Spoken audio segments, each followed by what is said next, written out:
Donc, normalement, ce cours va être... Oh,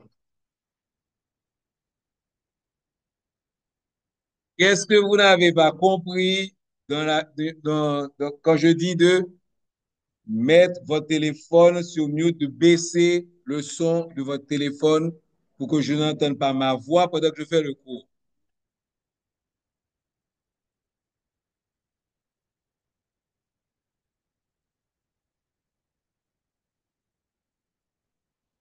OK. Donc, l'épaule, ça comprend la ceinture scapulaire et la partie proximale. C'est quel est cet imbécile qui ne peut pas baisser son volume?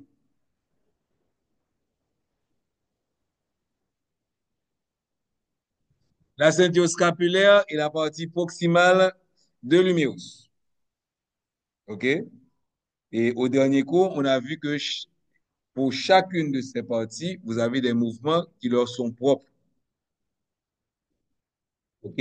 Mais ils peuvent, pour amplifier le mouvement de l'épaule, ces deux parties-là peuvent se mettre ensemble pour amplifier les mouvements.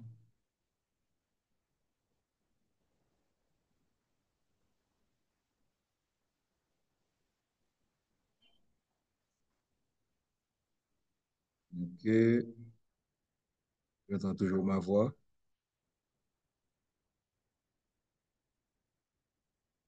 Donc, c'est vrai, il y a des gens qui atteignent certains niveaux de bêtises qui est vraiment incommensurable.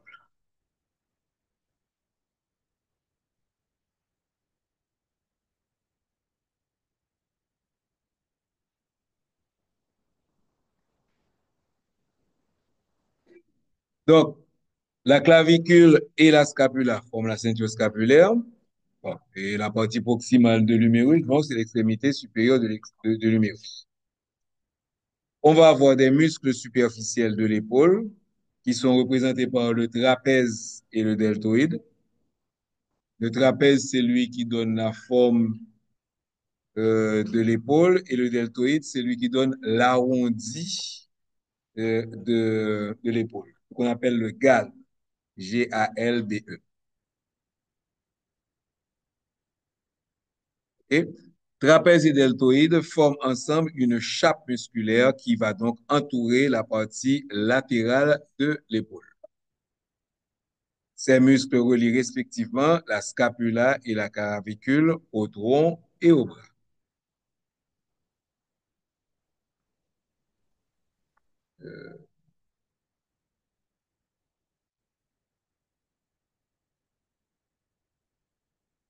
Donc, on va commencer avec le squelette et on commence par le squelette de la clavicule.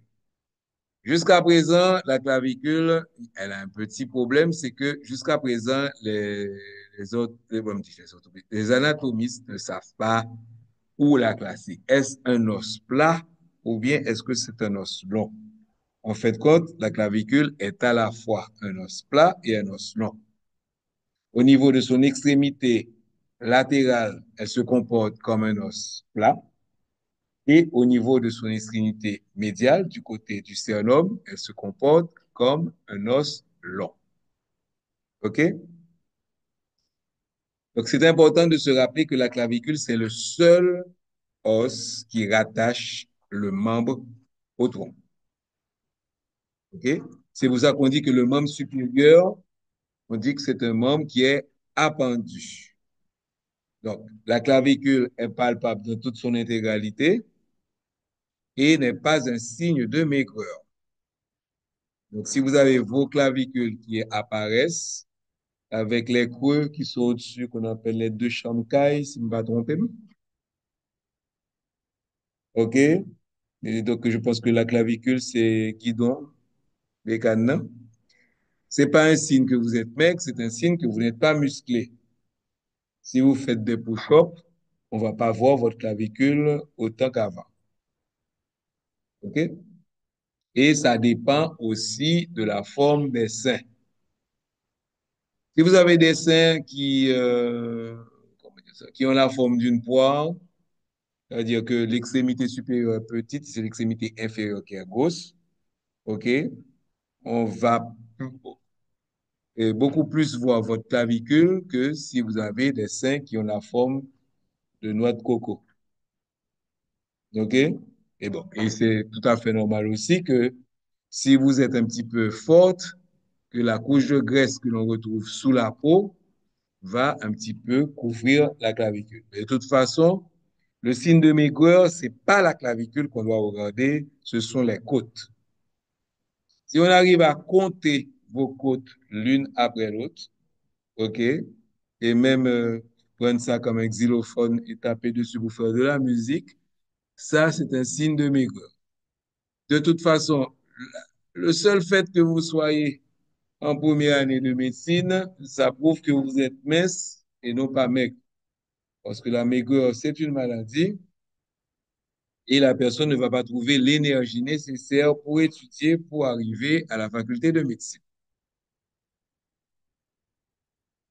OK? Je crois que j'ai dû encourager. Ah, c'est bien. Donc, j'ai dû encourager toutes les minces. S'il y a quelqu'un qui peut trouver le câble, on va voir si on peut continuer en ligne et en même temps projeter ça sur l'écran. L'écran qu'il faudrait d'abord essuyer.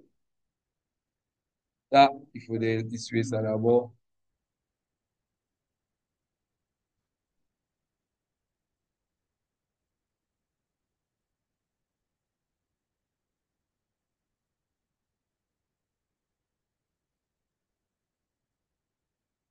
Donc, vous voyez, c'est mieux d'essuyer le tableau tout de suite après le cours parce que sinon, bien qu'on a mis que le feutre n'est pas permanent,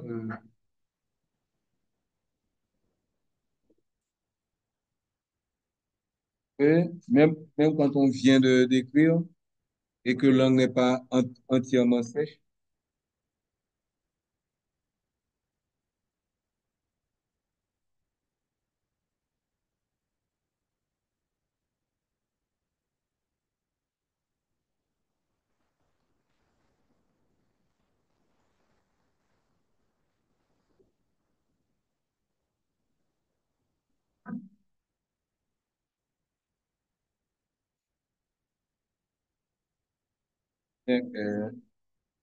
on a tout simplement. Et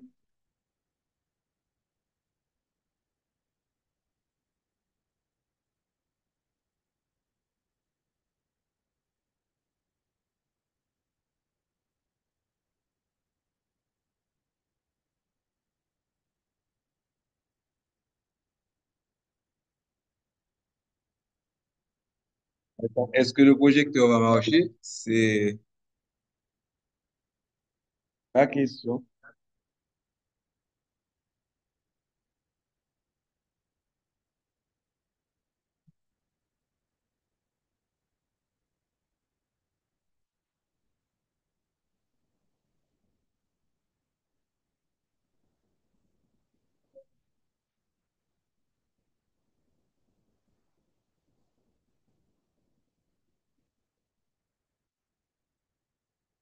Ça ne peut pas tourner.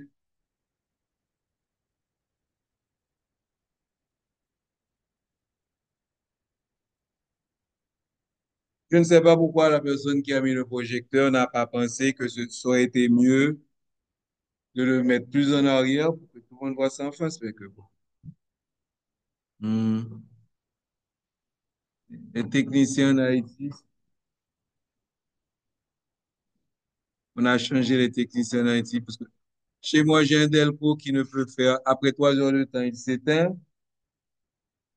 La personne qui devait s'en occuper n'arrive pas à trouver la solution. Je n'ai pas parlé à un autre qui m'a dit qu'il était un super spécialiste. Il a complètement démonté le Delco. Il a trouvé un tas de choses qu'il fallait réparer, qu'il fallait souder. Et quand même avec lui, le Delco a un progrès. Parce qu'avant, il s'éteignait après 3 heures de temps. Maintenant, le progrès, c'est qu'il n'arrive même plus à s'allumer.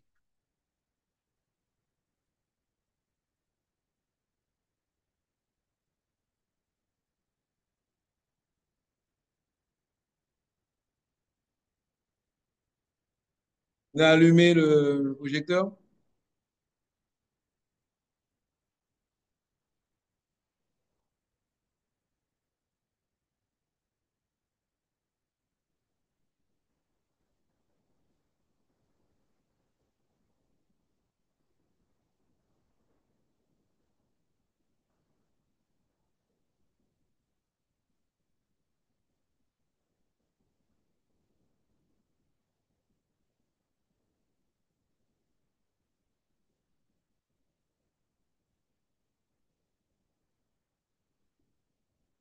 Éteint, rallume.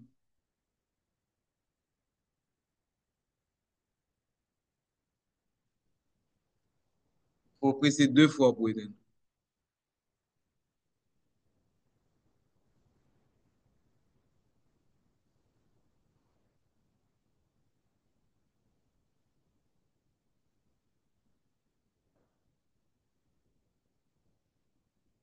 On attend que les points rouges s'en aillent. C'est bien. On a un projecteur qui a un protocole.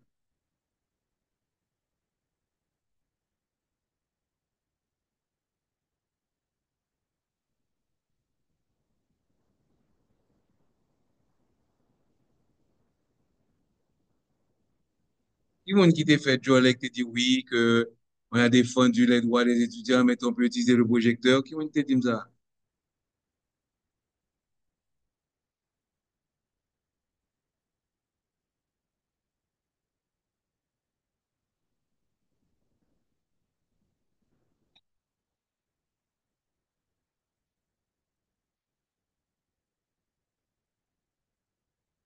Et attends de voir s'il est allumé ou éteint avant de toucher un tas de boutons. Si tu as la preuve que c'est pas allumé, allume.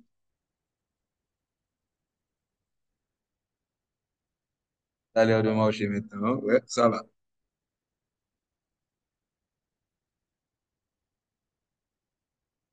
C'est bizarre, hein, pour ton projecteur, c'est masculin. Hmm.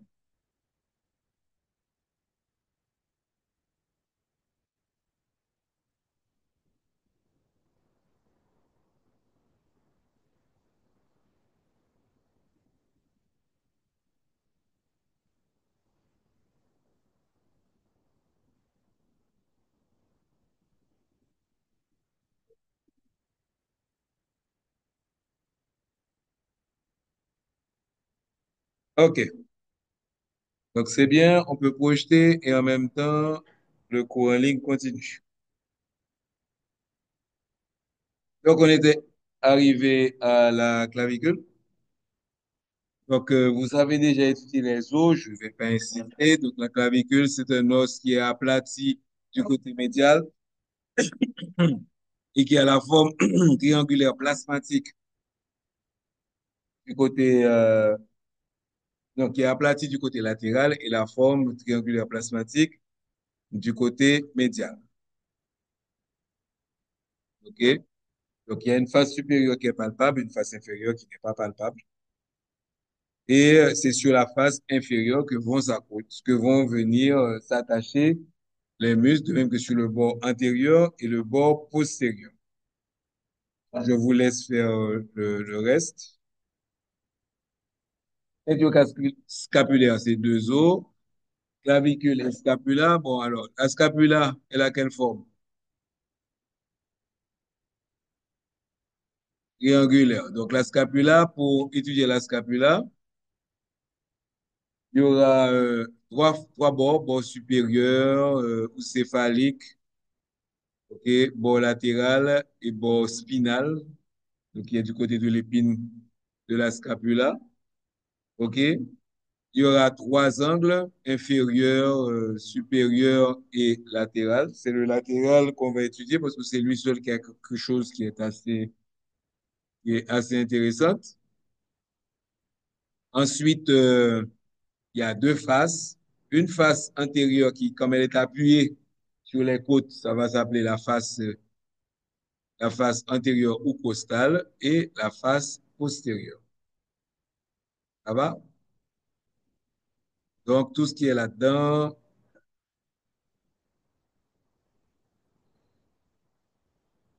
Bonjour, docteur Lemang. Similien Janaïka ne peut pas assister au cours d'anatomie en ce moment car sa batterie est déchargée. Elle s'excuse. Wow. Et rattrapera le contenu manqué. Merci pour votre compréhension. Pourquoi est-ce qu'on m'a envoyé ce message?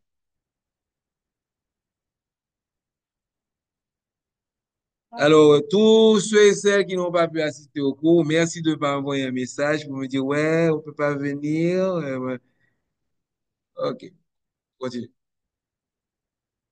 Ce qui est intéressant dans les angles, c'est l'angle latéral. OK? Il y a une surface articulaire.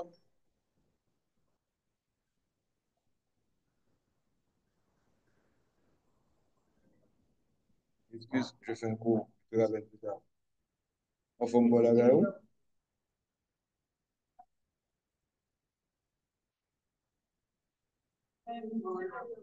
ça va, j'ai pas perdu le signal.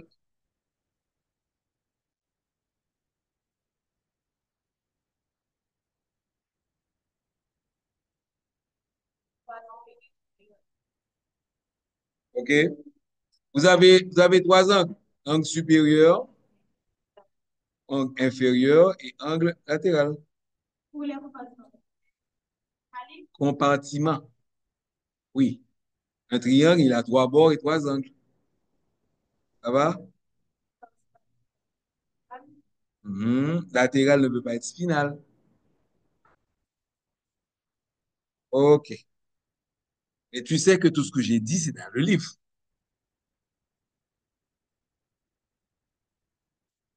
Qu'est-ce qu'il y a? C'est trop serré? Trop serré? Mais dessert. OK. Alors, l'angle latéral de la scapula présente une cavité peu profonde qui a grossièrement la forme d'une virgule. Moi, c'est ce que j'adore. Vous voyez que ça a la forme d'une virgule? Ça. Parce que dans le Rouvière, que vous n'avez pas la chance d'étudier, on dit que c'était la forme ovoïde. Donc, vous avez beaucoup de chance, hein, vous n'étudiez pas l'anatomie dans le Rouvière. OK? Ça a plutôt la forme ovoïde. Mais pour ce livre-là, il dit que c'est la forme d'une virgule. Du coup, je ne sais plus comment faire mes virgules.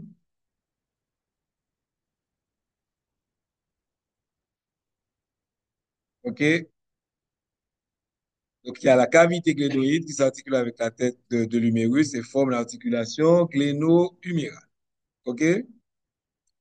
Ensuite, vous avez la face postérieure. La face postérieure est traversée par un processus qu'on appelle l'épine de la scapula. Et l'épine de la scapula va séparer la face postérieure en deux. Une partie qui sera au-dessus de l'épine, donc comment est-ce qu'on va appeler ça? Supraépineux, et une partie, voilà. Donc le muscle qui sera juste accolé à l'épine sera le muscle supraépineux, et le muscle qui sera en dessous sera le muscle infraépineux. Et c'est bien lorsque les anatomistes n'ont pas trop d'imagination. OK? Voyez la flèche verte? OK?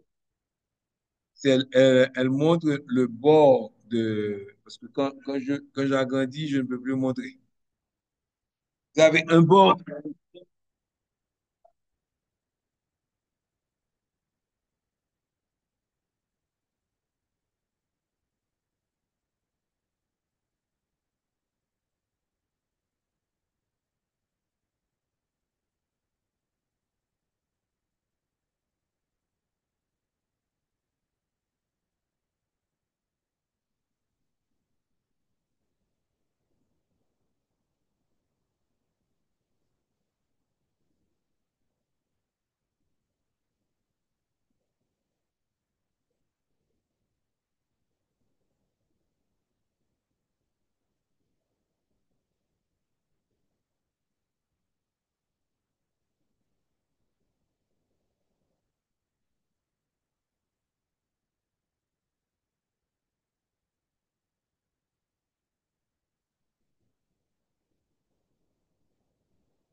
Donc, il y a une structure, vaisseau et nerf,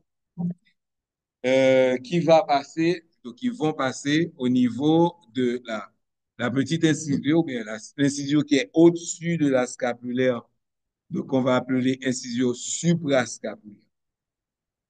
Et heureusement pour vous, le nerf qui passe va s'appeler nerf suprascapulaire et l'artère qui passe ça va s'appeler artère suprascapulaire. Et c'est un petit peu comme la centrafrique. Tout le monde connaît la blague de la centrafrique, hein? Un pays qui est presque au milieu de l'Afrique, donc il s'appelle Centrafrique. Et comment s'appelle la capitale de la Centrafrique? Capitale.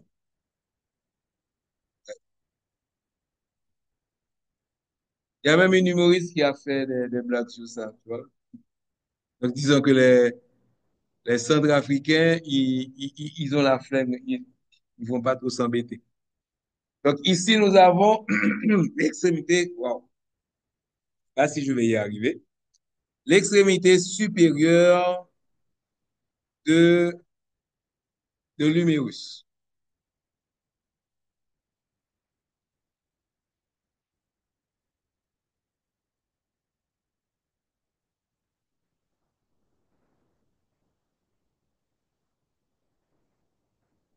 Ça va? L'extrémité supérieure de l'humérus.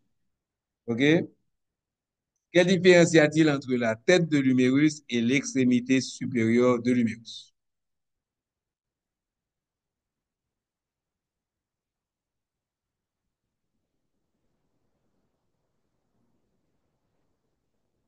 Très bien. Donc, tout ça, c'est l'extrémité supérieure. Et dans l'extrémité, on va trouver une tête. Donc, s'il y a une tête, qu'est-ce qu'il va avoir? Voilà, il y a le col. OK? Et on va avoir deux processus. Un gros, qu'on va appeler le gros tubercule, et un petit, qu'on va appeler le petit tubercule. Ou encore tubercule majeur et tubercule mineur. Vous avez de la chance parce que de mon temps,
d'un os à la diaphragme.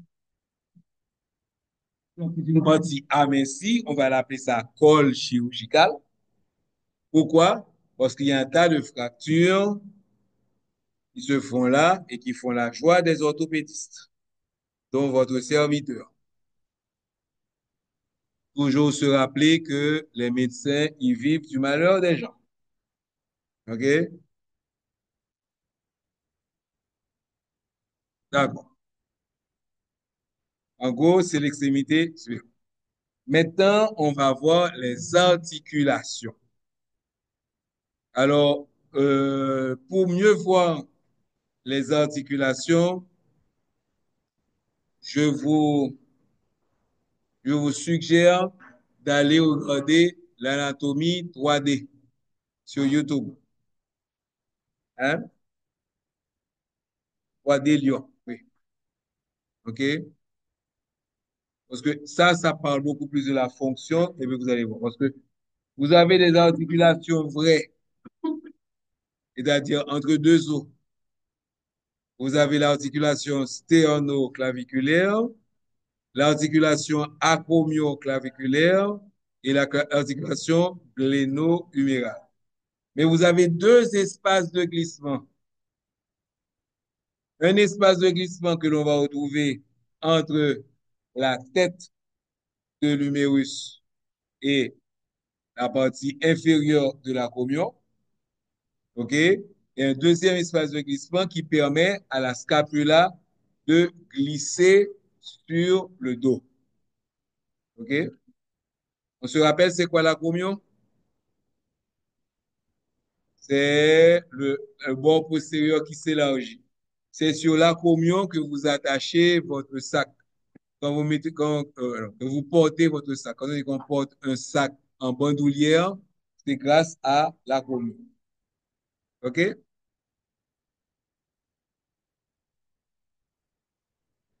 Donc, ici, nous avons l'articulation sténoclaviculaire,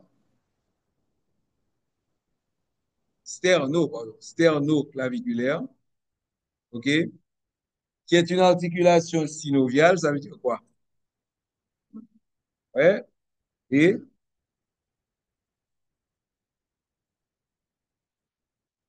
articulation synoviale, ça veut dire qu'elle est mobile, mais c'est pas ça seulement. Il y a une capsule articulaire, il y a deux surfaces recouvertes de cartilage, OK? Et en plus, il y a un ménisque.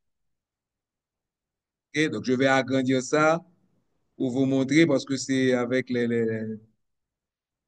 couleurs qu'on va comprendre où se trouve le ménisque.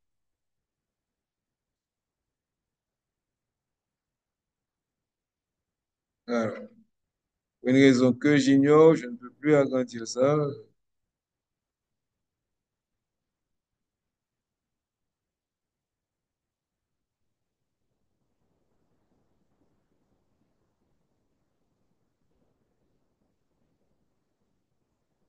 Bon, on va essayer de voir ça comme ça.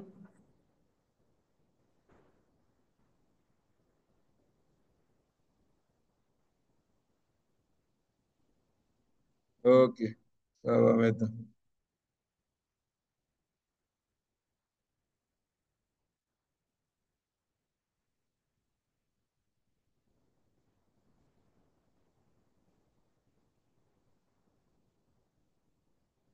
C'est pour cela que c'est très important de regarder.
de couleur. OK?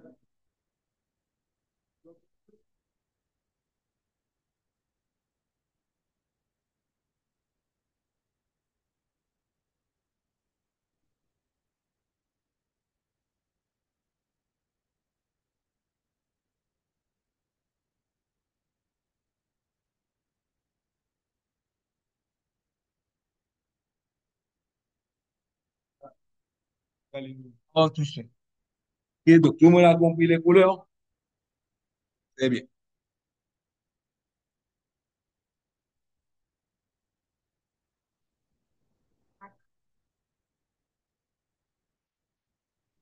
Ensuite, vous avez une autre articulation où les surfaces, où il n'y a pas vraiment de surface osseuse en contact, qu'on appelle l'articulation acromioclaviculaire. OK? Donc, c'est une... euh, non, oui. Il y a les surfaces auto contact. J'ai confondu avec l'autre espace. Acromioclaviculaire, donc c'est entre l'acromion et la clavicule. OK, moi, je parlais déjà de cette partie-là. Donc, cette articulation acromioclaviculaire va avoir des ligaments à distance pour tenir cette articulation.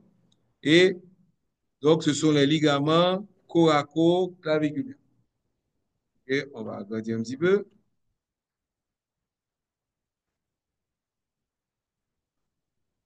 Et les ligaments coracoclaviculaires sont donc au nombre de deux,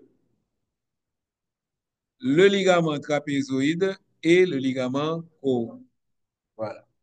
Maintenant, le ligament conoïde va s'attacher au niveau de la clavicule sur le tubercule conoïde.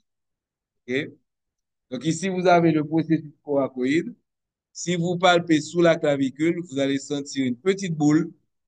C'est votre processus coracoïde. Ça va? Donc ça fait la deuxième articulation. Oui.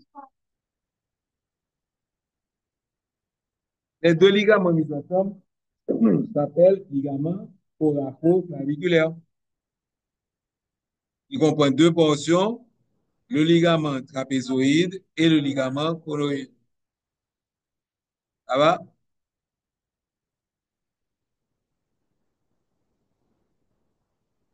Là, la fonction de quoi? Ce sont le nom que j'avais donné, ce sont des ligaments à distance. D'habitude, on s'attend à ce que le ligament ait plus ou moins un contact avec la capsule articulaire. Mais dans ce cas-là, les ligaments sont à distance parce que c'est...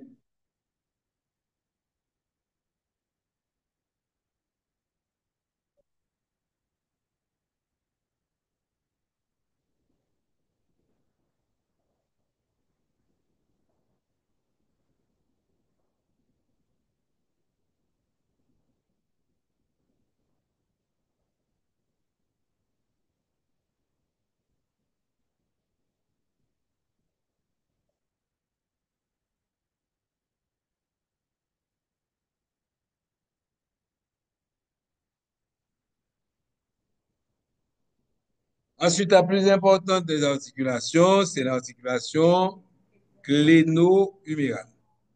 Donc, est-ce que les surfaces concordent?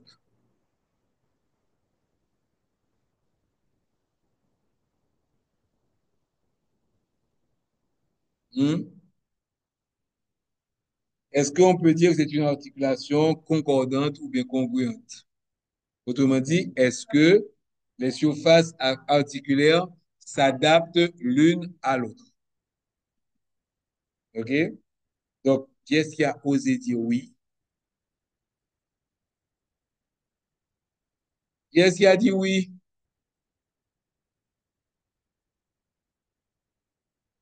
Quelle est la forme de la tête humérale? Ouais, elle est sphérique.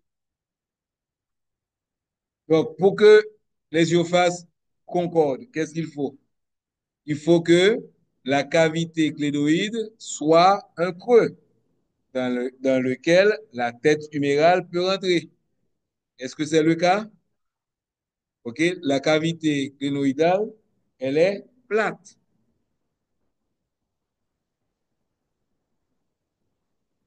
Et ça, qu'on pas de cadicité ou dit oui, hein? OK? Donc, si les surfaces ne concordent pas, donc on dit qu'elle n'est pas congruente, elle n'est pas concordante.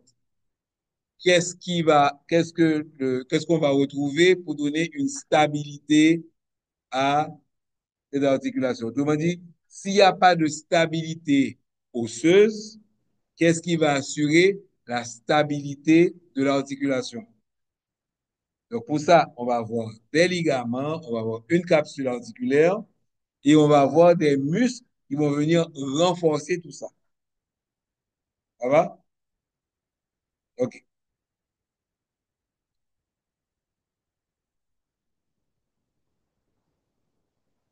Donc là, vous avez la radiographie. Vous devez pouvoir reconnaître sur la radiographie, vous devez pouvoir reconnaître les différentes parties, la clavicule, l'acromion, la cavité clénoïde et la tête humérale. Donc maintenant, on va voir toutes les structures qui vont essayer de fixer la tête à sa place. Est-ce qu'il a mal à la tête? Il dort. Wow. Tu dors dans mon cou. Non? Tu n'as pas dormi hier soir? C'est l'examen de lundi? Tu ne serais pas par hasard complice des gangs pour empêcher que l'examen se fasse lundi? Hmm? Je te surveille. OK? Hein? C'est la traduction créole de Oula, yo. Hein? Hein? Vous êtes là? Ouais. Ce que tu me fais me rappeler d'une dame coquette qui passe, au cause on va qu'elle vagabond qui, comme d'habitude, a fait inférieur, dit, ouch, quand on dit dame, bah, ça, dame, regarde les messieurs, et puis dit, tu me sais?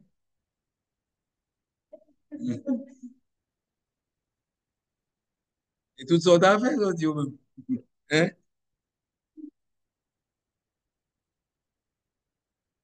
Donc, on va parler de la membrane synoviale. La membrane synoviale, dans ce cas-là, est représentée en quelle couleur? Vert. Ouais. Elle peut être daltonienne, on ne sait jamais. OK? Et cette membrane synoviale va sortir, OK, de la capsule articulaire pour former la bosse synoviale. OK? Ça va? OK, donc une bosse synoviale, c'est pour empêcher quoi? Vous pouvez faciliter quoi? Le frottement entre une structure molle et une structure dure. Le problème, c'est que pour que cette bosse synoviale soit là, elle va faire une ouverture dans la capsule articulaire. Une ouverture qui peut s'agrandir lorsque il y a un choc violent qui arrive et la tête va sortir de son articulation et former ce qu'on appelle une luxation. Ok? Donc,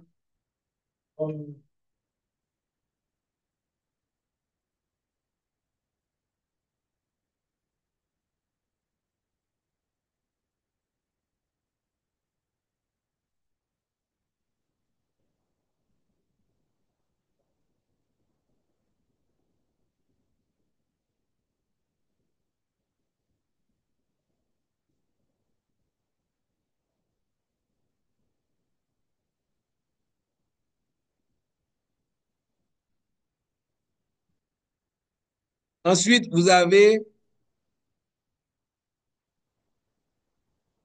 le cul-de-sac synovial. Autrement dit, il y a comme il y a comme un mou dans la capsule articulaire. C'est pourquoi. Hein, pourquoi il y a ce...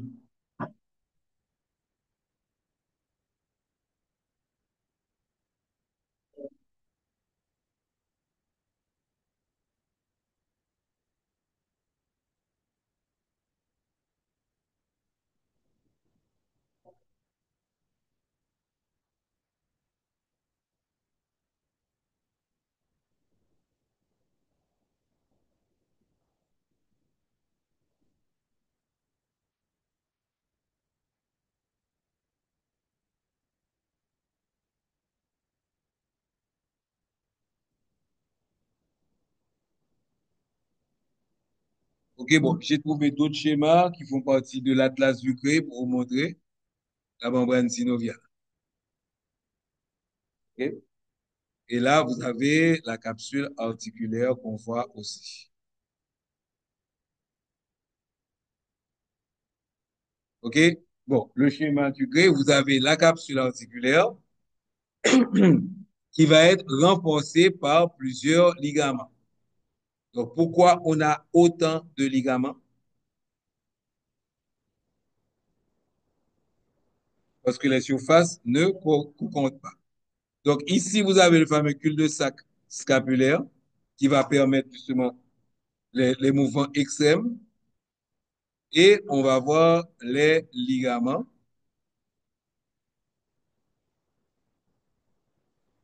Donc, pourquoi est-ce qu'on appelle le ligament coraco-huméral? Pourquoi est-ce qu'on appelle coraco-huméral?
J'ai entendu un nom, il n'a pas compris. La personne qui a dit non, si elle se lève, je lui montre qu'elle comprend. Voilà, viens donc. Viens, viens, viens. Viens me dire ce que tu n'as pas compris. Viens avec moi au schéma. Et on dirait que vous n'avez pas payé pour être médecin. Hein?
hein, ce qu'ils appellent le cul-de-sac scapulaire.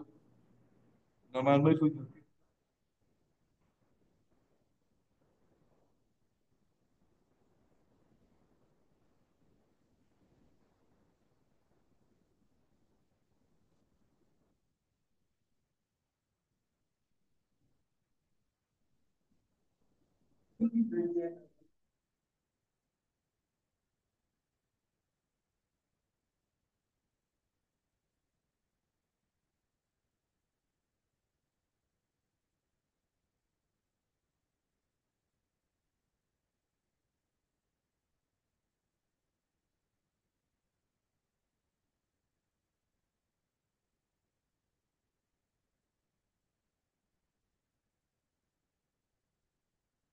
OK. Et en plus de ça, pour la stabilité, on va avoir beaucoup de muscles. Ouais. Ah, j'adore ce schéma-là. Je crois qu'il a une quinzaine de légendes. Avec ça, déjà, je remplis l'examen. Ça me donne au moins 15 ou 20 points. Ouais. Faut voir combien il y a. 1, 2, 3, 4, 5, 6, 7, 8, 9, 10, 11, 12, 13, 14, 15, 16, 17, 18, 19, 20. Voilà. C'est que j'adore ce schéma. Déjà, ce schéma-là, rien que pour identifier la légende, ça compte déjà pour 20 points. Hmm? J'adore ce schéma. Donc là, vous avez les muscles qui vont envelopper la tête humérale. Donc ces muscles-là, on va les appeler les muscles de la coiffe. OK? Et vous allez avoir des... Agrandir ça.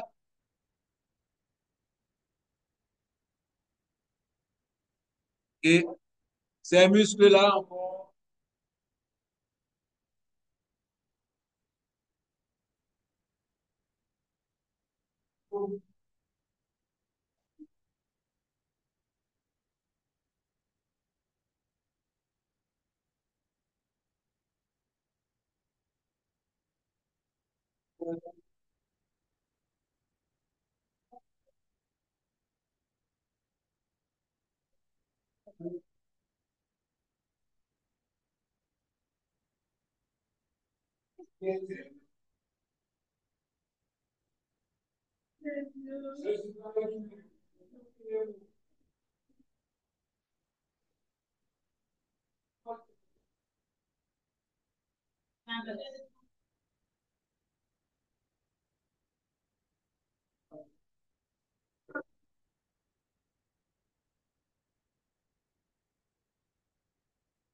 vous avez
La, la stabilité à l'épaule, mais l'épaule, heureusement pour les orthopédistes, c'est là qui se luxe le plus facilement.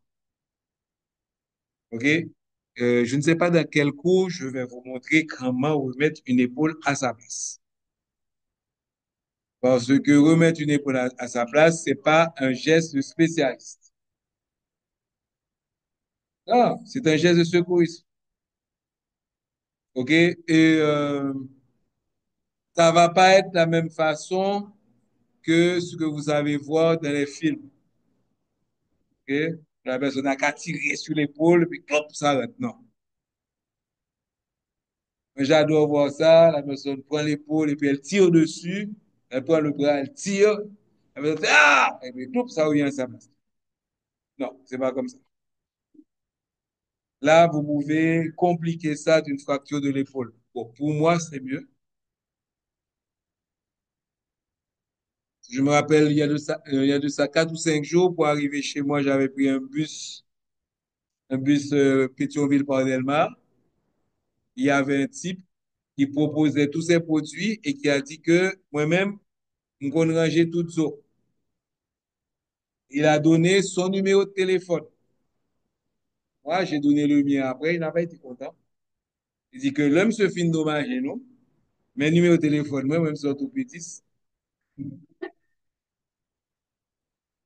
Voilà. Aïe, aïe, aïe.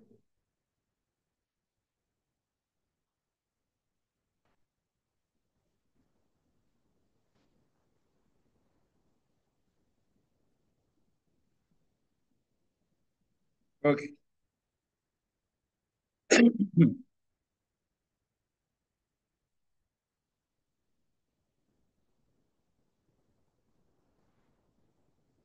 Oh.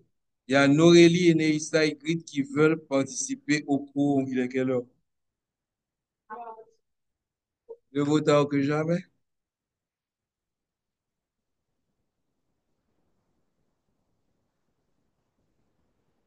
Donc, en clinique, ça sert à quoi la partie en clinique? Qui est-ce qui se rappelle?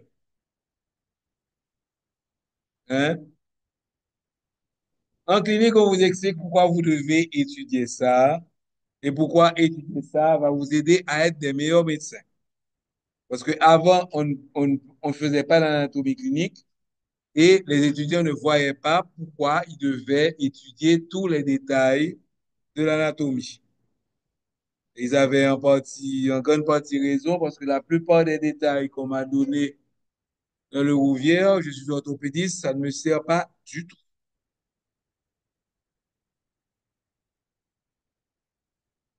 Donc, traumatisme de la partie proximale de l'humérus. Ici, là, c'est quelle fracture? Oh.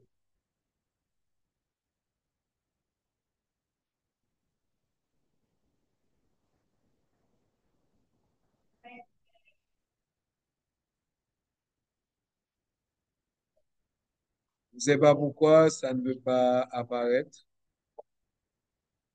Alors, qu'est-ce qui est cassé?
OK?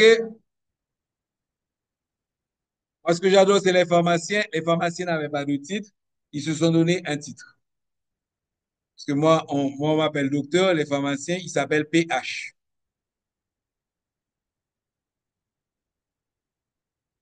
Hein? Ouais, ça, c'est l'hydrogène. Des vrais blagues, ça, eh?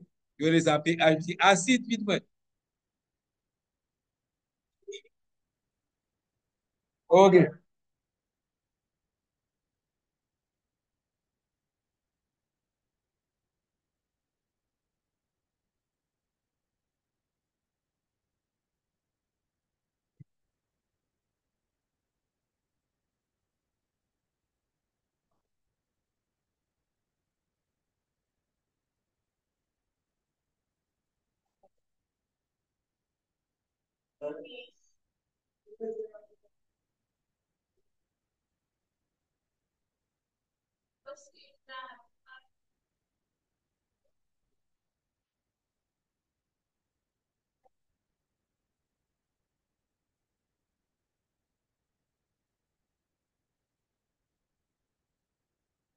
OK. Là, vous avez la fameuse fracture de la clavicule. OK. On n'opère pas. OK. Et la fracture de la clavicule, on la remet pas à sa place. Quitter Zoa, prend coach. Si tu veux payer pour remettre remettre ça à sa place. Je n'ai vu aucune. Bon, jusqu'à présent, j'ai jamais vu quelqu'un faire remettre la clavicule à sa place, un chirurgien orthopédiste, et que ça c'est pas compliqué d'infection. Parce que la clavicule est sous la peau, c'est très difficile de remettre ça à sa place et de bien refermer la peau. Donc ça finit par s'infecter. OK? Si vous ne remettez pas la clavicule à sa place, la personne aura des problèmes si elle est un lanceur de javelot. Vous avez déjà vu les lanceurs de javelot? Donc, je pense pas que, d'abord, c'est pas une discipline olympique qui est tellement connue. Donc, ça m'étonnerait que vous trouviez un lanceur de javelot. Le problème qu'il va avoir, c'est que lorsqu'un os consolide, et qu'on va le voir ça à la queue, on va voir ça. Oui, ça marche pas. La physiologie osseuse,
que tous les médecins sont obligatoirement honnêtes. OK? Il y a une spécialité que je ne veux pas avoir parce que tellement fait magouille. Ce sont les obstétriciens, même tellement BTO maintenant, ils ont diminué. Ils ont une fausse maladie qu'on appelle le kyste de l'ovaire. À votre âge, c'est pas un problème. Ah, on t'a fait ce coup-là? Parce que l'appareil sonographie est devenu tellement, les appareils sont devenus tellement performants que le follicule de De Graaf, c'est-à-dire que c'est le follicule qui va pondre l'ovule. On le voit bien. Et c'est un kyste. OK? Donc, le follicule de Graaf, quand il vous montre ça, il dit, ah, vous avez un kyste de l'ovaire. Et le kyste, c'est pas prouvé que le kyste de l'ovaire, ça donne des douleurs. Alors maintenant, si vous avez un ovaire qui fonctionne très bien, il va avoir plusieurs follicules de Graaf. Ils ont inventé une deuxième pathologie qu'on appelle l'ovaire polykystique. Donc, l'ovaire polykystique, c'est une maladie si elle est symptomatique. S'il n'y a aucun symptôme, ce n'est pas une maladie. Hein? Maladie. OK? Et moi, ce que j'adore le plus avec les obstétriciens, c'est le toucher vaginal. Ils disent que c'est quelque chose qui est très important, plus maintenant. Il y a la sonographie. Et ils ont compensé le toucher vaginal avec la sonographie par une sonde vaginale. Avant, ils voyaient tout. Maintenant, il y a un imbécile qui a inventé une sonde vaginale. OK? Donc, ils font la sonde vaginale. C'est plus la peine de faire le toucher. D'autant plus qu'ils ne vont jamais faire un toucher vaginal chez des petites cramonis. Jamais compris ça. Ouais.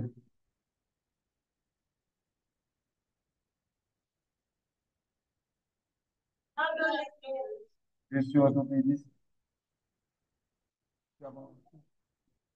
Et je ne sais pas, je vais pas vérifier tout à l'heure, il y a un cas bientôt.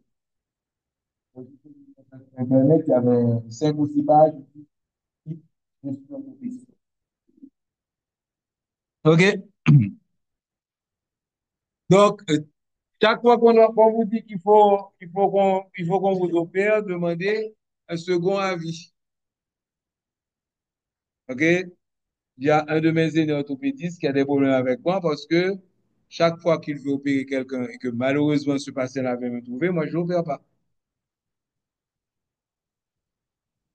Il y a même une de vos consoeurs, il a regardé la cheville, il a dit, cette dame-là ne va jamais plus marcher. Maintenant, elle marche avec une prothèse. Donc, toujours demander un second avis. Ouais, le traumatisme. Tu l'as vu, c'est la fracture.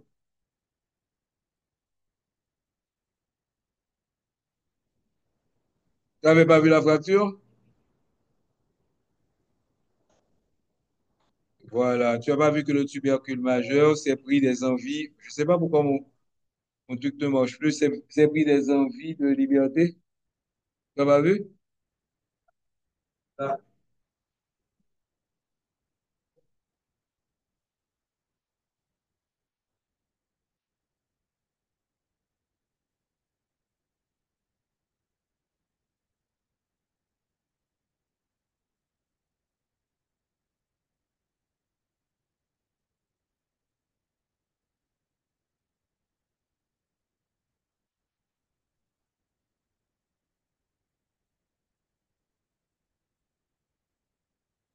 Et quand je vous ai montré des photos, alors le déplacement d'une fracture, vous avez deux bouts. Le, vous avez le bout.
Maintenant, au niveau de l'articulation acromioclaviculaire, OK? Donc, l'articulation est là.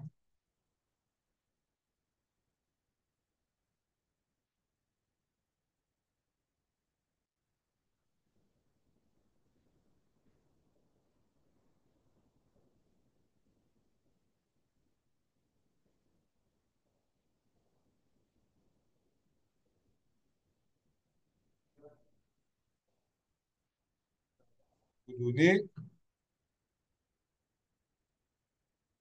ça.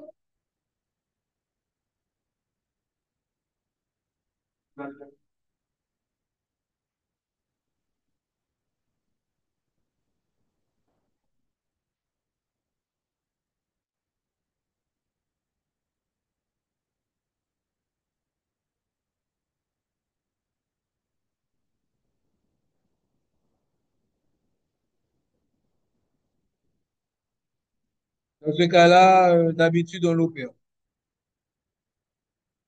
Mais si la personne a plus de 15 jours, c'est plus la peine d'opérer.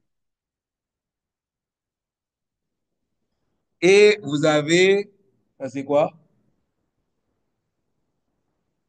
Vous avez, c'était que en bas. Hmm. OK, donc, si l'humérus est déjà en bas, dans les films, on n'a qu'à tirer l'humérus vers le bas, ça ne va pas remettre ça à sa place. Hein? Voilà. Donc, tout le monde a vu la glène?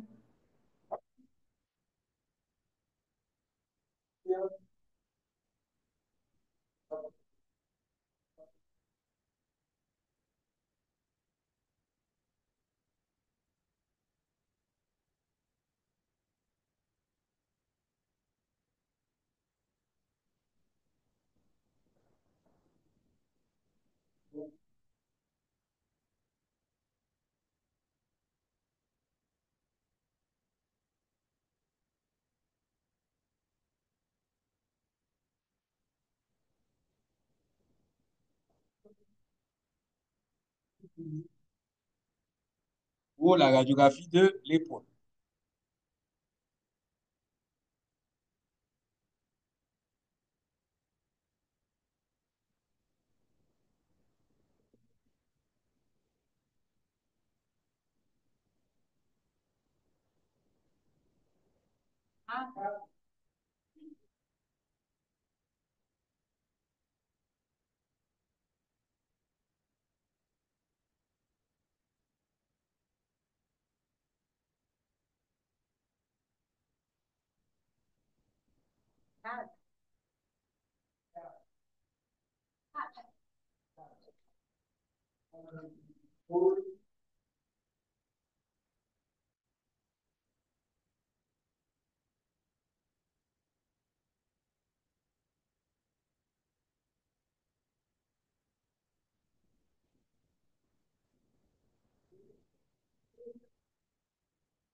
À la même ère, qui est-ce qu'il peut retrouver pour la personne qui a dit Jésus, papa, tu vas être terre.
Et pour ça,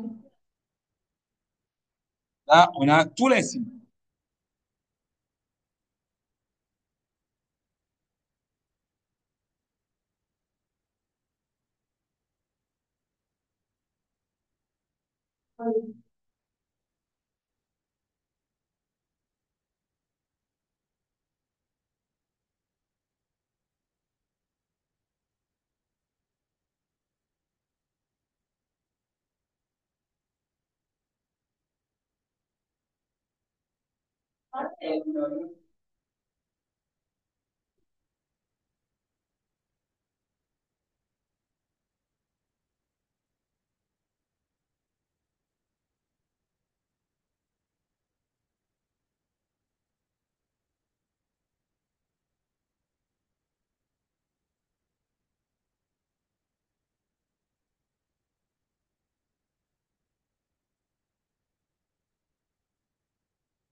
Hein?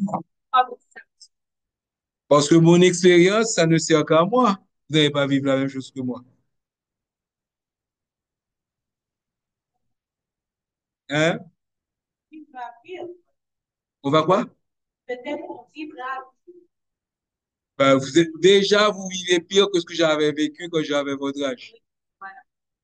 Parce que quand j'avais votre âge, si je voulais pas avoir des problèmes, j'avais qu'à ne rien dire sur les Duvalier. Et le plus important, avoir un ami m'acoute. C'est très efficace. L'ami m'acoute va empêcher que notre m'acoute vous emmerde. Et le meilleur des m'acoutes qu'il fallait avoir, c'était les m'acoutes du Palais national. C'était les plus hauts. Hein? Même que pour avoir la paix, quand tu vas lier, il y a un tas de personnes qui ont commencé à demander leur intégration au corps des m'acoutes, qu'on appelait les volontaires de la sécurité nationale. OK? Et quand il fallait prouver aux Blancs qu'il y avait un tas d'Haïtiens qui supportaient le gouvernement, OK? On a forcé tous ceux qui avaient une carte de VSN à venir défiler. Il y a même eu des élèves de la LU qui ont été défilés.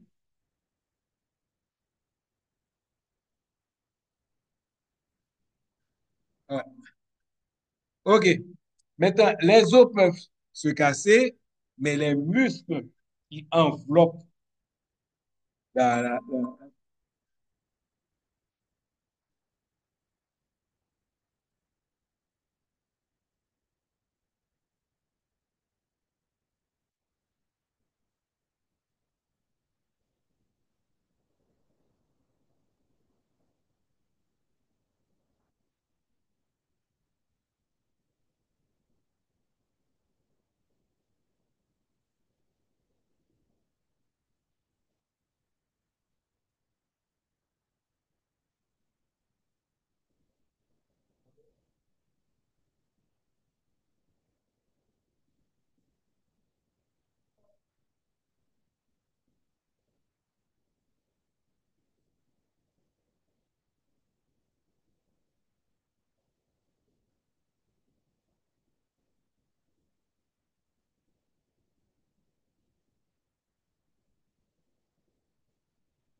Et quand vous avez mal à l'épaule, on peut infiltrer la bouffe. Alors moi, j'adore cette photo. OK? Comme vous voyez écrit en bas, une échographie d'une épaule montrant une aiguille en place dans la bourse sous-acromiaux-deltoïdienne. Donc, ils ont besoin de faire ça. Voici l'aiguille. OK? L'os est ici, la tête de l'humérus est ici. Ils ont besoin de faire une échographie pour faire ça. Moi, je le fais sans échographie. Donc, on la voit un petit peu mieux, la belle bourse, tout le monde a vu, qui va donc protéger le supraépineux. Voilà ce qu'on fait quand on fait l'infiltration. OK? Donc, pour le faire, vous n'avez qu'à palper d'un côté, vous allez palper votre acromion, et en bas, vous palpez la tête humérale. Et entre les deux, vous sentez un creux, et vous piquez dans le cou. C'est superbe, ça rapporte entre 10 à 15 000 gourdes. Oui, ça, une infirmière ne peut pas le faire. Même vous, vous ne pouvez pas le faire.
OK.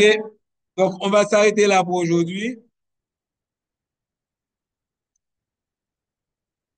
La semaine prochaine, on verra les muscles. Si le pays... Ah, non, non, non. Oui, la semaine prochaine, mais je n'ai pas dit au prochain cours. C'est la semaine prochaine quand même. Hein? Jeudi prochain. Ah, jeudi prochain, parce que lundi, j'ai un examen avec... Ouais, ouais.